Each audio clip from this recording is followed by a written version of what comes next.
For what reason did the cherished Cornelia Marie disappear from Deadliest Catch, causing viewers to wonder if the fabled ship will ever be seen again?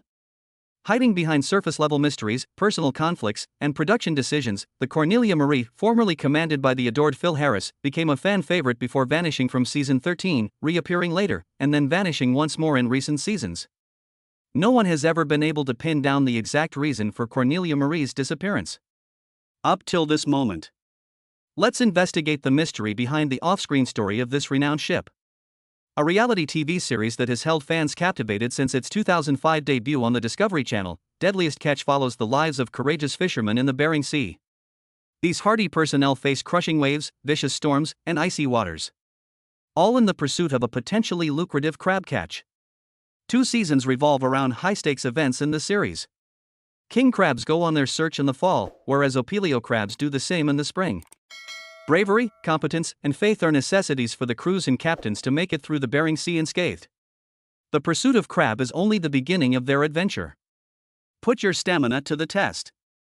The greenhorns are part of the group. New recruits plunging irreverently and often mercilessly into the crab fishing industry. Their fight for a spot among the more seasoned crew members is a major plot point.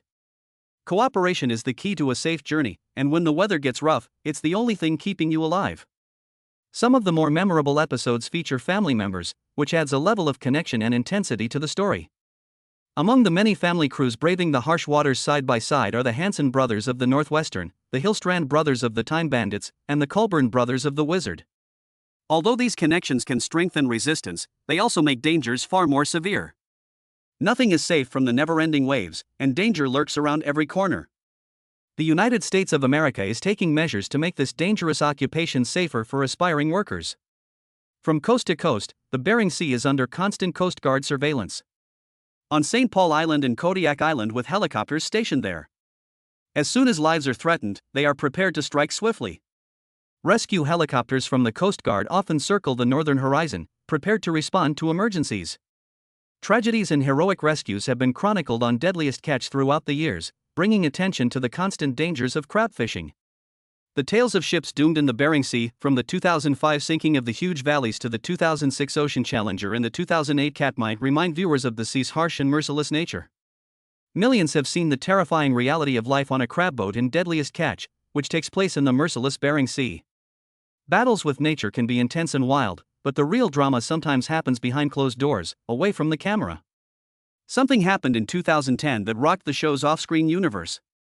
A production manager named Matthew Schneider was taken into custody during a drug bust. It was a turning point that revealed the dark side of reality TV and made people question the veracity of the show. It wasn't the sole blemish on the program's image, either. There would be more tribulations for the actors and crew after the haunting waters. Troubles with the law appeared to follow them around. Think about Joshua Tell Warner, who was a deckhand on the program before. Unprecedented rogue waves couldn't compare to the abrupt change in his life. Avoiding the dangers of crab fishing wasn't Warner's only goal.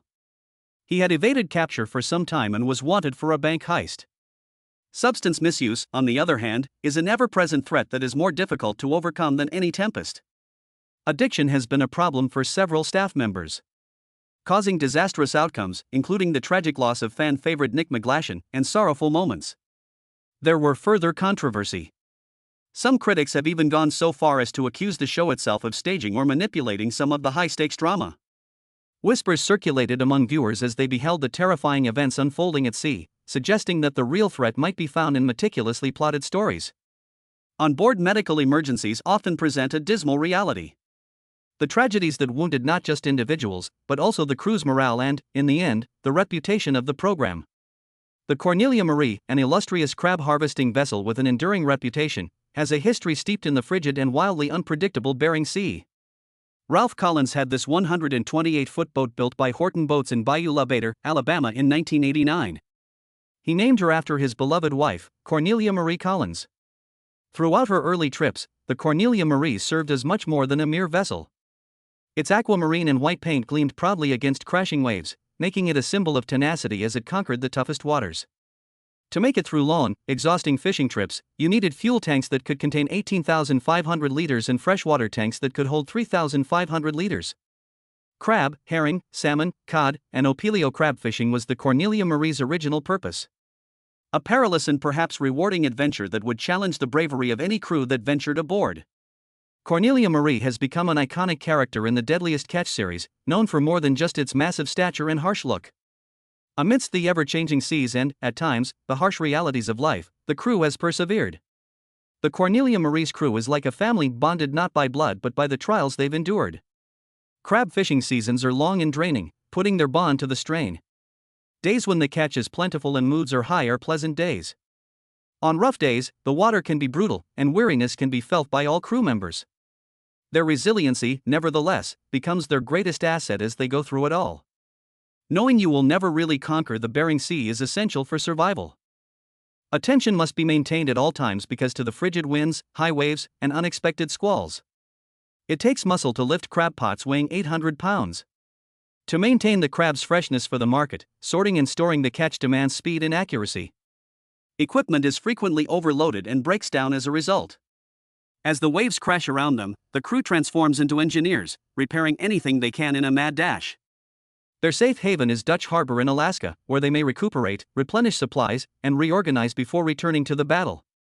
The crew is pushed to their limits during the brief crab fishing seasons, which frequently occur in the middle of winter. Every journey is a delicate balancing act between life and death because to harsh rules, quotas, and the merciless seas. The Cornelia Marie has fought these seas for a long time. The show Deadliest Catch is based on her story. Deadliest Catch has been captivating viewers since its 2005 debut with its violent Bering Sea crab fishery. The genuineness of Deadliest Catch is what makes the show successful, in contrast to other reality shows that use scripted drama. Unfiltered depiction of life at sea with towering waves, freezing winds, and the ever-present possibility of injury or death becomes the show. The show has become a cult favorite thanks to its grim realism, which depicts the inevitable dangers faced by these fishermen on every haul. But the risk for the show's stars doesn't go away just once the cameras stop filming. Personal issues, legal problems, and terrible deaths are just some of the off-the-water challenges that many have encountered. Those who dare to cross the Bering Sea appear to be haunted by a vengeful spirit. After 5 seasons at the helm of the FV Cornelia Marie, Captain Phil Harris became one of the show's most beloved characters on Deadliest Catch. Phil, a heroic figure with boundless charisma and unwavering will, lived his life at sea. He started crab fishing when he was 7 years old and was already skipper of the Golden Viking by the time he was 21. He and his wife bought the Cornelia Marie in 1990, and ever since then, the yacht has been associated with him in the same way that his contagious laughter and unwavering commitment have. The rugged fisherman Phil was more than that. He loved the ocean and did his best to instill that passion in his sons, Josh and Jake. Phil was well known for his kindness. He frequently visited hospitals to lift the spirits of ill children and provided assistance to stranded fishermen. He became a hero in real life as well as in Hollywood thanks to these heroic deeds. In Season 4, a severe storm hit Cornelia Marie, bringing home the reality of the job's risks. An errant wave crashed into Phil's cabin, knocking him unconscious and injuring his ribs severely. The terrifying occurrence that was recorded served as a sobering reminder of how merciless the sea can be. Unfortunately, Phil's health declined as the season progressed. The man phlegmed blood.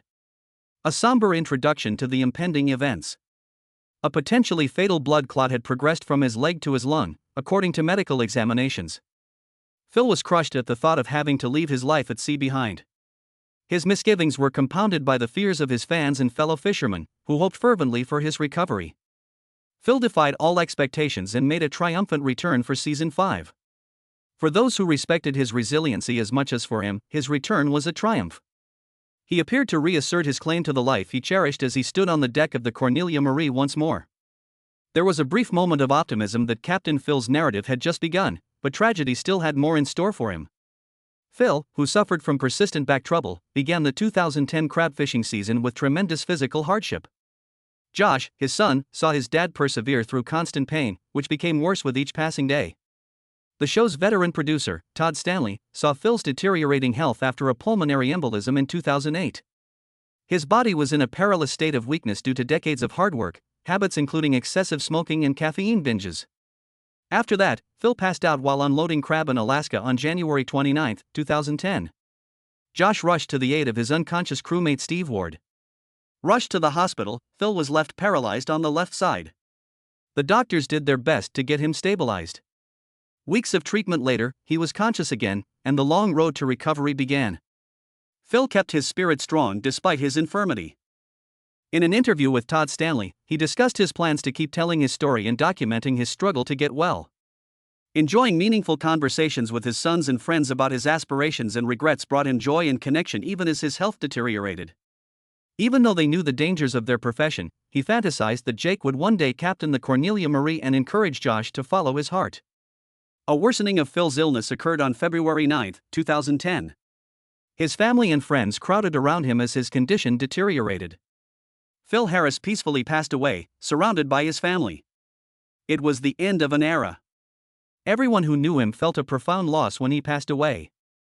From those closest to him, including his loved ones, to his innumerable admirers.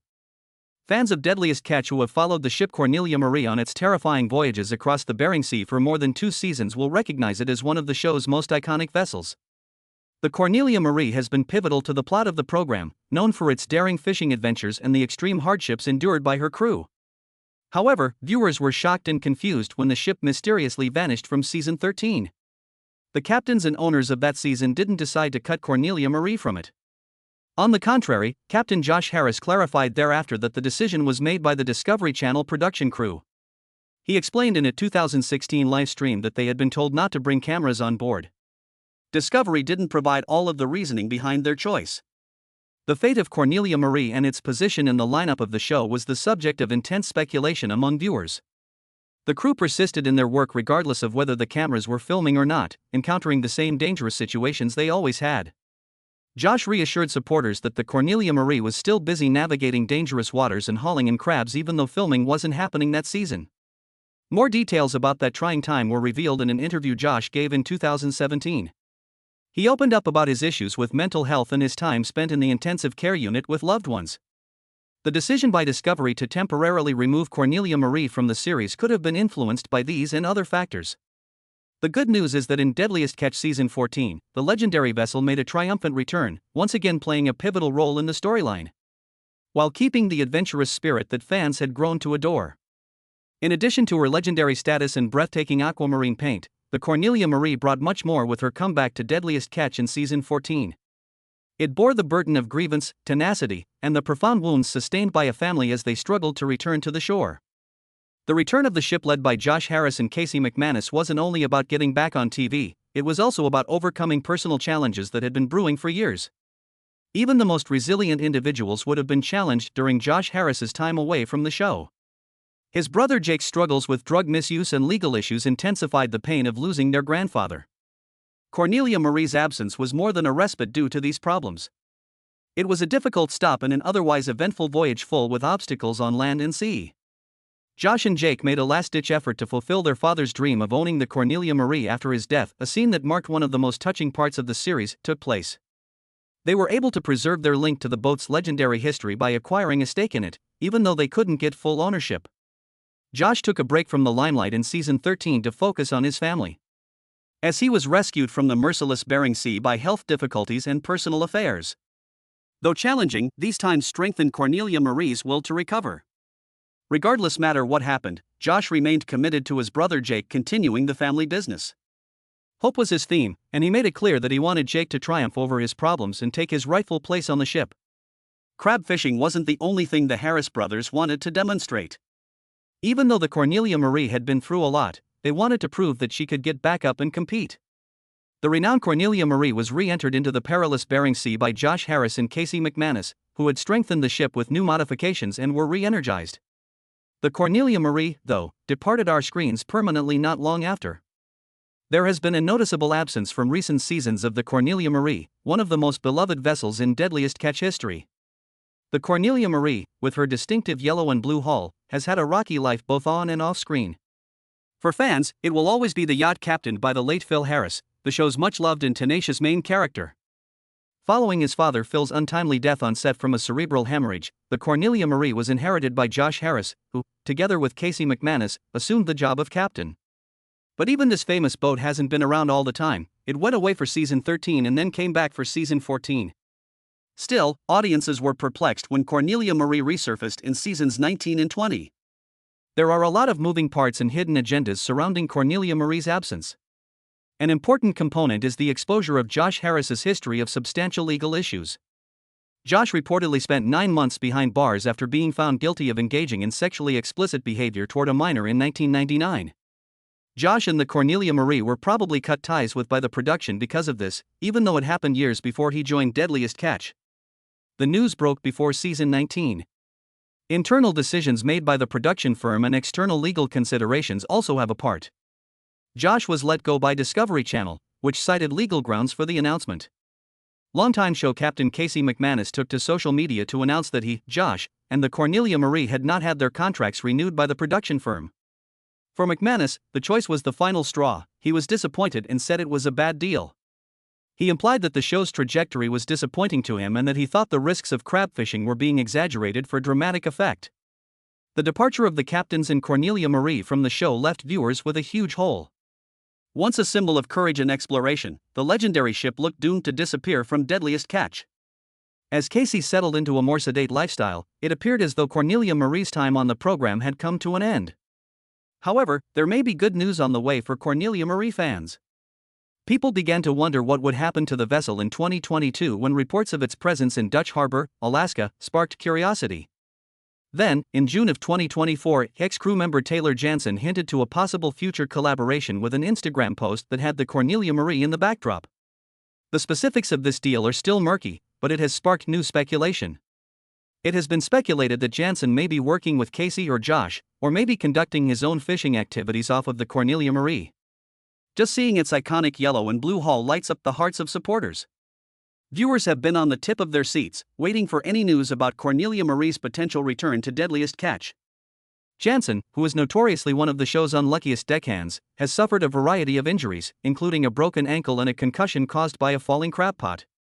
His unwavering determination, in the face of these challenges, has endeared him to his supporters in a special way. Some have even speculated that Jansen may return to her role as Cornelia Marie commander in the future. The Cornelia Marie may resume her voyage across the perilous Bering Sea if a new agreement is reached with the ship's owners. Chronicling the exploits of the next generation. Watching and waiting for the Cornelia Marie's return is an exciting prospect for those who have missed the iconic boat and its legendary crew.